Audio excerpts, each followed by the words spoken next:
দাজ্জাল এক চোখে কানা হবে, দুনিয়ায় 40 দিন সে থাকবে, 40 দিনের মধ্যে পৃথিবীকে ঘুরে ফেলবে। এই 40 দিনে সে নিজেকে খোদা দাবি করবে। এ আমার উম্মত উম্মতিরা, সে এক চোখে কানা হবে। যে তাকে খোদা বলে মানবে তাকে সে সোনা দেবে, হিরে দেবে, বড় বড় বাড়ি গাড়ি দিয়ে দেবে। আর যে মানবে না তাকে সে কতল করে দিয়ে তার বাহাতে জাহান্নাম থাকবে, ওই জাহান্নামে ফেলে দেবে। এ আমার উম্মতেরা, তার হাতে জাহান্নামের মধ্যে আমি রাসূলুল্লাহ বলি আল্লাহর শান্তি আছে।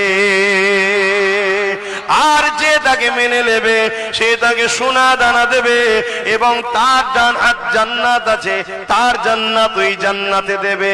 আমি রাসূলুল্লাহ জানিয়ে দিলাম ওই জান্নাতটা হলো হাকিকাতে আল্লাহ পাকের জান্নাত। এ যুবকেরা, তরুণেরা, তাহলে রাসূলুল্লাহকে আমরা মানি।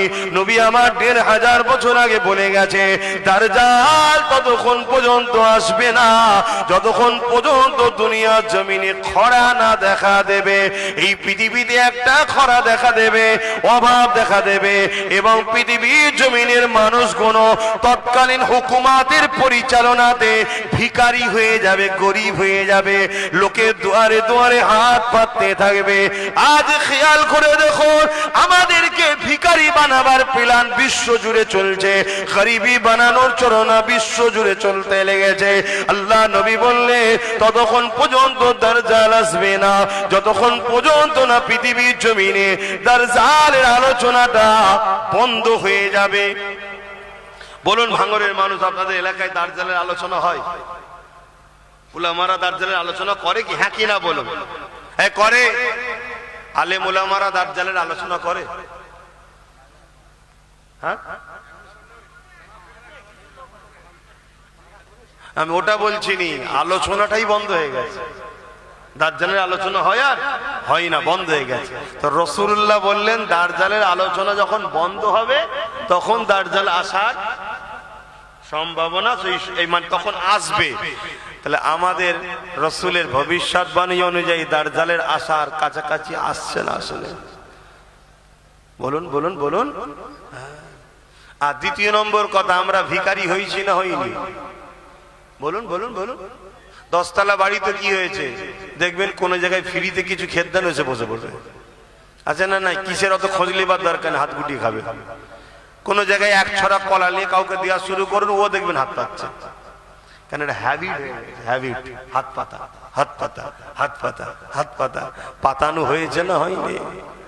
বুঝাবার জন্য বলছে, আমার বাড়িতে ভাঙর থেকে একটা লোক গেল, তাকে আমি 1 বছর বসে বসে খাওয়াবো। শোনেন আব্বা, আমার বাড়িতে ভাঙর থেকে লোক গেল, 1 বছর বসিয়ে খাওয়াবো।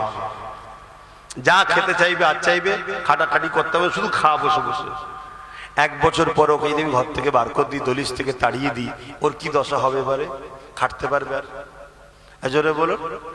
ওর মেন্টালিটি খাতার ধান্দায় আর নেই, শুধু চিন্তা করছে কোথা খাবার পাবো, কোথা খাবার পাবো, কোথা ফিরি পাবো, কোথা ফিরি পাবো, কোথায় গেলেই হয়ে যাবে কি। লাস্টে যদি হারাম খাবার কোনো জায়গায় দেওয়া হয়, পেটের জ্বালা বড় জ্বালা, খাটতে তো পারছেন, হারাম খাবে না খাবে না? এটাই হলো দাজ্জালের প্ল্যান। পৃথিবী জুড়ে হচ্ছে না হয়নি? তা থেকে আমার বাংলা কি নিরাপদ? বলুন বলুন বলুন বলুন। এসব আজ আজকালকার মলিশা হুজুররা করে কেন? করলেই দাজ্জালরা দেবে না। বুঝতে পারছেন না? পারেন? পরিবর্তন হন, বুঝার চেষ্টা করুন। আল্লাহ নবী জানিয়ে দিলেন দাজ্জাল আসার পর মানুষের কবর কোন ধারে ধারে যাবে। আপনার দাদুর কবর কোনটা জিজ্ঞাসা করবে, আপনি দাদুর কবরে দাজ্জালকে নিয়ে যাবেন, সে বলবে কবরবাসী ওঠো, মুখের দাদু ওঠো। আপনার দাদু উঠে পড়বে, দাজ্জাল তাকে বলবে তুমি কি আমাকে খোদা বলে মানো? আপনার দাদু তাকে খোদা বলে মানবে। তখন একে বলতে লাগবে, বলতো দেখি মরাকে কে জিন্দা করে? স্বাভাবিক, তুমি আমি জানি মরাকে যিনি জিন্দা করে তিনি কে? আরো জোরে কে? তখন দাজ্জাল বলবে, দেখ তোর দাদু কবে মরেছিল, আমি জিন্দা করে দিলাম, আমাকে খোদা বলে মান। আমি তো খোদা, নেবে এসেছি আমি খোদা। শুনছেন? ইমান আছে তো আমাদের? এগুলো শুনতে হবে না? শুনতে গেলে ধরা দিতে হবে তো? ধরা দেয়? শুধু ছুটছে তো। ফুরফুরা শরীফে যাচ্ছে, মুসাফা করছে, পালাচ্ছে এখানে এখানে। আমার দলি যেতে আবার যাই না, আমার দলি যে যাই না। কেন যাসনি রে বাবা? বলছে সিবিআই ছাড়া আছে, আইবি ছাড়া আছে, গাড়িতে একটা চর ছেড়ে দিয়েছে, কোথায় যাই দেখবি, সব জায়গায় যাই, যাক আব্বাসের কাছে যেন না যাই। কথা বুঝছেন? প্রথম বলেছিল ফুরফুরাতেই যাওয়া হবে না, কি বলেছিল? যাওয়া হবে না। কিন্তু ফুরফুরায় কিছু কিছু তো আছে এদেরই, তারা তো ফোন করে বলেছে এই সব বন্ধ করছিস কেন, আমাদের কি হবে তাহলে? বুঝতে পারছেন না? সব বন্ধ করে দিলে আমাদের কি হবে?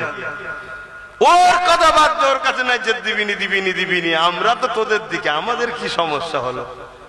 দেখছি তাহলে কি করা যায়, প্ল্যান মাথায় ঢুকে গেছে। কি গাড়ি পিছু একটা করে সিবিআই ছেড়ে দিয়েছে, পিছু পিছু ঘুরবি, কোথায় যাই দেখবি। দুজন ঢুকেছে, টুক করে বলছে হুজুর আমি ভাঙর থেকে এসেছি। মুসা ভাই পালাচ্ছিস কেন? বলছি এক্ষুনি দেখে ফেললো, অসুবিধা আছে, সিবিআই আছে। যুবক, এভাবে বেঁচে থাকার থেকে না থাকা ভালো। এটা আব্বাস সিদ্দিকীর বিশ্বাস, এটাই আমার ইসলাম শিখেছে। একই জিন্দেগি, আল্লাহ ছাড়া কাউকে ভয় করবে না। কাকে ভয় করবে? আল্লাহকে। আমাকেও নয়, পৃথিবীর কাউকে না। একমাত্র যে তোমার মৃত্যু দিতে পারে তিনি কে? একমাত্র তোমার জন্য ভালো মন্দের ফায়সালা যিনি করতে পারে তিনি কে? যদি তোমার আল্লাহ ভালো দেয়, ভালোর পিছনেও পরীক্ষা আছে। যদি আল্লাহ তোমাকে জালিম হুকুমতের কাছে অত্যাচারিত করে জেল খাটিয়ে তোমাকে বিনিময়ে জান্নাত দিতে চায়, এটাও তোমাকে রাজি হওয়া দরকার আছে, ঠিক না বেটা? মনে রেখে দিও, ইমামে আজম কেও জেল কাটতে হয়েছে। ইমামে আজম কি ফতোয়া চেঞ্জ করে দিয়েছিল? যদি ভালোবাসো যাবে, দুনিয়াকে ভয় করে নয়, বুক ফুলিয়ে যাবে। ভাইয়ের কাছে এসেছি, নবীর গোলামের কাছে এসেছি, নবী বংশের সন্তানের সঙ্গে দেখা করতে এসেছি। হ্যাঁ আলহামদুলিল্লাহ, অহংকার না, আম্মা বিনিআমাতি রাব্বিকা ফাহাদ্দিস। আমার দাদু জুলফিকার সিদ্দিকী, আমার দাদুর আব্বা পীর আল্লামা শাহ সুফি মুজাদ্দিদুজ জামান আবু বকর সিদ্দিক আল কুরাইশি, ইনি সিদ্দিকে আকবরের খুন, আর আমার নবীর খানদানের সন্তান। জোরে বলুন সুবহানাল্লাহ। কথা বুঝে আসছে? আর একদিক দিয়ে ইনি হযরতে মওলা আলী হুজুরের সন্তান, বংশের সন্তান। জোরে বলুন সুবহানাল্লাহ। যা ওদিকে আমি আর আলোচনায় যাচ্ছি না। 4:30 পর্যন্ত হবার কথা, তো একটু হবে না থাকবে? 3:45 বাজছে, একটু বলবো একবার দরুদ শরীফ আল্লাহুম্মা। কাউকেই তো আমি বসাইনি, আর তুলবো কি করে? যে বসিয়েছে সে যদি তুলে লাই চলে যাবে। কে বসিয়েছে? হ্যাঁ আল্লাহ বসিয়েছে, আমি বসাতে পেরেছি নাকি? হ্যাঁ, এখানে না বিরিয়ানি আছে, না অর্ধেক উলঙ্গ নারীর নাচ আছে, তারপরে এসে জুটে বসেছে কি জন্যে? এ সব আল্লাহর প্রেমিক, নবীর প্রেমিক, তাই জুটেছে। জোরে বলুন সুবহানাল্লাহ। হতে পারে খালি মাথায়, হতে পারে প্যান্ট শার্ট পরা, বাইরেটা পচেছে, ভেতরে ঈমান এখনো ঠিক আছে। জোরে বলুন সুবহানাল্লাহ। যদি খুলিহাম আজাদ দিয়ে দেওয়া হয় যে ইমানদাররা ইমানদারের মতো কাজ কাম করবে, তাদেরকে বাধা দেওয়া হবে না। আলহামদুলিল্লাহ, আজকের দিনে পৃথিবীর কোন জায়গায় কি আছে জানি না, বাংলায় ইমানদারের সংখ্যাটাই বেশি হয়ে যাবে। জোরে বলুন সুবহানাল্লাহ। আরো জোরে বলবেন না? কেন হবে? রিসেন্ট যিনি মুজাদ্দেদ হয়ে এসেছিলেন তিনি বাংলার সন্তান, তিনার 100 বছরের ফয়েজ এখনো চলছে। জোরে বলুন সুবহানাল্লাহ।